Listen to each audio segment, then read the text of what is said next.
दोस्तों पाकिस्तान के बाद अब उनके तटपुंजीय यार कूटे जा रहे हैं। जी हाँ, भारतीयों ने अब उस टर्की और अजरबैजान को भी पेलना शुरू कर दिया है। लेकिन इस बार ये पिटाई हमारी फौज नहीं, जनता कर रही है। इन दोनों पिद्दी देशों ने क्या समझ लिया था कि पाकिस्तान का साथ देने पर हमारी जनता उन्हें छोड़ देगी? ना बाबा ना, हम हिंदुस्तानी किसी का उधार नहीं रखते। ये वही टर्की है जिसकी भूकंप के बाद, अर्थक्वेक के बाद सबसे पहले भारत ने मदद की थी। सबसे पहले हमारे जहाज वहां पहुंचे थे मदद का सामान लेकर।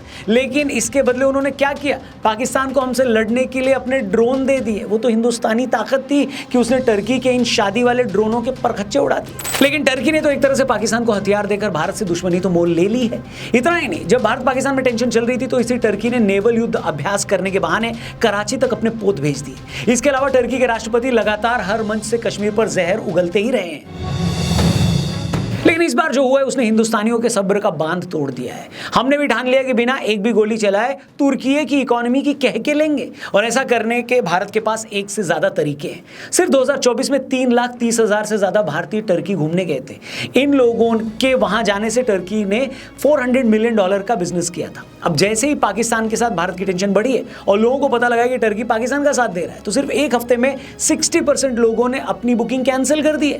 पहले कोलकाता से हर रोज टर्की जाने वाले 200 लोग होते थे, अब ये नंबर घटकर 50 से नीचे आ गया। अजरबैजान जाने वालों का नंबर तो सिंगल डिजिट में आ गया है। इतना ही नहीं, बड़ी बड़ी ट्रैवल कंपनियां लोगों को ऑल्टरनेट भी दे रही हैं और ऑप्शंस दे रही हैं, बता रही हैं कि आप टर्की की बजाय सिंगापुर, वियतनाम या बाली चले जाएं। मतलब इन दोनों देशों की भी अब वैसी ही लंका लगेगी जैसे मोइत्जू के मालदीव्स की लगी थी, जो भारतीयों के मालदीव बॉयकॉट के बाद सिर्फ एक महीने में ही रोने लगा था।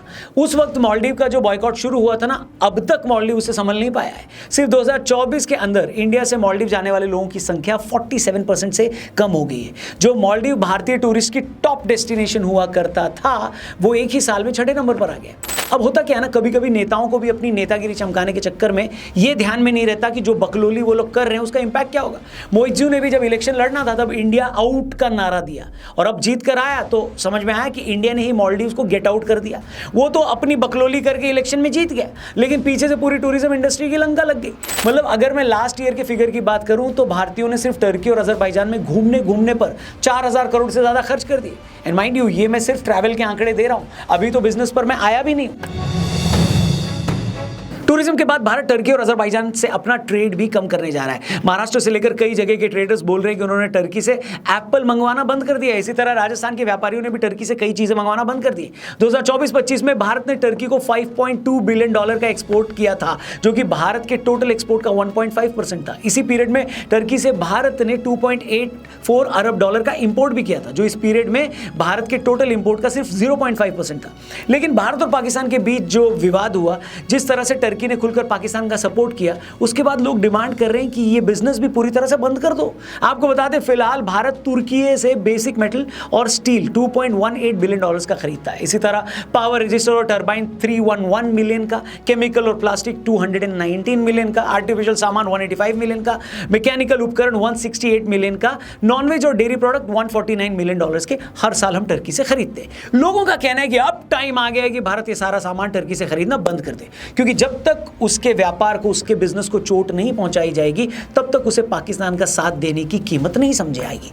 ऐसा नहीं कि भारत की इस पॉलिसी से हमारे यहाँ के ट्रेडर्स को नुकसान नहीं होगा। भारत भी टर्की को हर साल $2.75 बिलियन का इलेक्ट्रॉनिक सामान देता है, ट्रांसपोर्ट इक्विपमेंट $954 मिलियन के, केमिकल्स $528 मिलियन के, और कई 100 मिलियन के रबर और प्लास्टिक के सामान हम भी टर्की को हर साल बेचते हैं।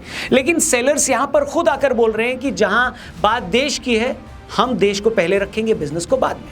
इसी तरह हर साल भारत अजरबैजान से भी $1.93 मिलियन का इंपोर्ट करता है, और शायद अब पूरी तरह ये बंद हो जाए। हम यहाँ क्लियर कर दें, टर्की और अजरबैजान के बाइकआउट की जो बात हो रही है, ये खुद लोगों की तरफ से हो रही है। गवर्नमेंट ऐसा बोली नहीं है कुछ, और ना बोलेगी। लेकिन आप जानते हैं सोशल मीडिया की पावर क्या है। भारत का जब मालदीव से टसल हुआ था, तब भी मोदी जी ने कहा कुछ थोड़ी था। वो तो बस लक्षद्वीप गए, पिक्चर खिंचाई, चेयर लेके बीच पे बैठे, उसके बाद क्या था, जनता को बिस्मिल का संदेश मिल गया था। और इस बार तो बिस्मिल ने कोई संदेश भी नहीं दिया है। उससे पहले टर्की और अजरबैजान की खाट खड़ी होनी शुरू हो गई।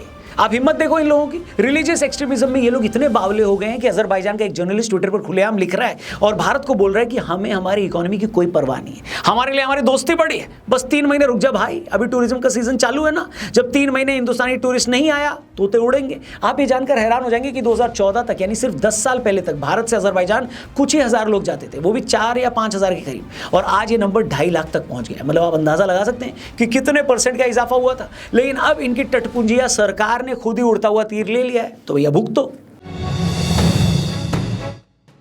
बट अब मैं आपको जो बताने जा रहा हूं वो शायद टर्की से जुड़ी सबसे इंपॉर्टेंट खबर है। वो ये कि टर्की की एक एविएशन कंपनी है सेलेबी एविएशन। ये कंपनी भारत पे 8 हवाई अड्डों पे, 8 एयरपोर्ट्स पे बड़े बड़े ऑपरेशंस देखती है। ये कंपनी हर साल 58,000 उड़ानों और 5,40,000 टन कार्गो का मैनेजमेंट देखती है। अब जब से ये पता लगा है कि टर्की खुलकर पाकिस्तान की फौज को और पाकिस्तान को सपोर्ट कर रहा है, तब से लोग ये सवाल पूछ रहे हैं कि ये कंपनी भारत के हवाई अड्डों पर क्या कर रही है।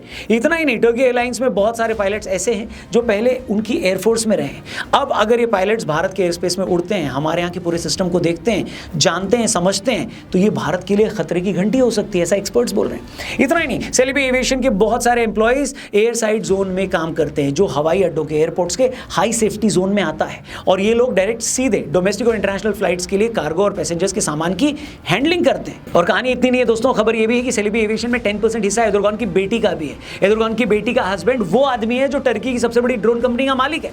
मतलब जो कंपनी अपने ड्रोन पाकिस्तान को दे रही है, उस कंपनी का जो मालिक है वो एर्दोगान का दामाद है, और उसकी बीवी यानी एर्दोगान की बेटी भारत के एयरपोर्ट को मैनेज करने वाली सेलेबी एविएशन में पार्टनर है। तो एक तरह से भारत से ये लोग जो कमाई कर रहे हैं, ये कमाई उन लोगों के पास जा रही है जो लोग भारत के दुश्मन को हथियार दे रहे हैं, यानी पाकिस्तान को।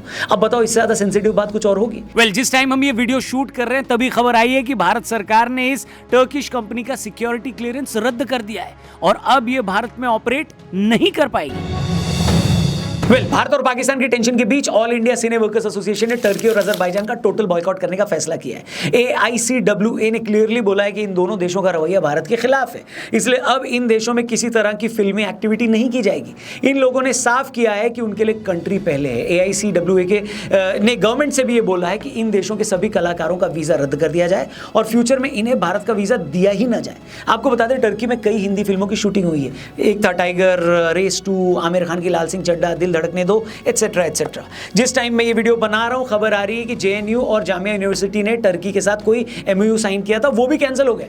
3 साल का MOU इसी साल शुरू हुआ था। ये MOU ट्रेनिंग, रिसर्च और बाकी चीज़ों को लेकर था, लेकिन उसे भी बोला गया कि बोलो पेंसिल, उन्होंने बोला पेंसिल, इन्होंने बोला कैंसिल, तो कैंसिल हो गया। मतलब ये बात अच्छी है कि छोटे छोटे कारोबारियों से लेकर यूनिवर्सिटीज़ और आम लोग और ट्रैवल कंपनियां सब एक साथ मिलकर टर्की और अजरबैजान को सबक सिखा रहे हैं। अब हो सकता है कोई छोटा मोटा देश इनका बॉयकॉट करता तो इतना इनको फर्क ना पड़ता, लेकिन भारत दुनिया की सबसे बड़ी मार्केट है। हमारा मिडिल क्लास अमेरिका की टोटल पॉपुलेशन से भी ज़्यादा है। हम इंडियंस आज दुनिया में सबसे ज़्यादा खर्च कर रहे हैं, पैसा स्पेंड कर रहे हैं, तो हमें हमारे इसी बाजार की ताकत का फ़ायदा उठाकर इन कंट्रीज़ की अकल ठिकाने लगानी होगी। इन देशों को भी समझ में आएगा कि तुमने एक भिखारी के चक्कर में, यानी पाकिस्तान के चक्कर में हमसे पंगा तो ले लिया, लेकिन इसमें घाटा तुम्हारा ही है। वो भिखारी अब रोज़ फ़ोन करके तुमसे रोटी मांगेगा, कभी 4 आना मांगेगा, और एक हम लोग हैं। हम अगर तुम्हारे देश में आते, लाखों डॉलर्स खर्च करते, लाखों डॉलर का सामान खरीदते, इतना बिजनेस और पैसा तुम्हारी इकॉनमी में आता, लेकिन अगर तुम्हारी आंखों पर जिहादी पने की पट्टी बंधी है तो ठीक है।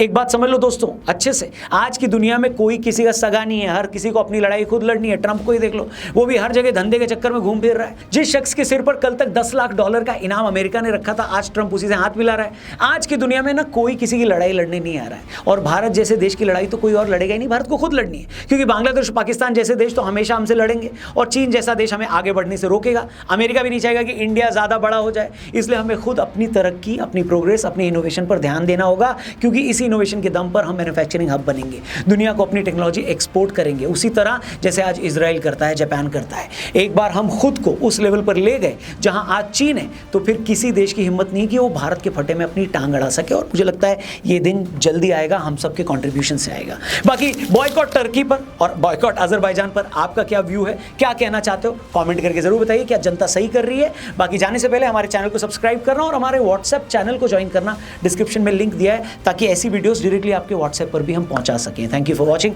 अपना ध्यान रखिए। जय हिंद, वंदे मातरम।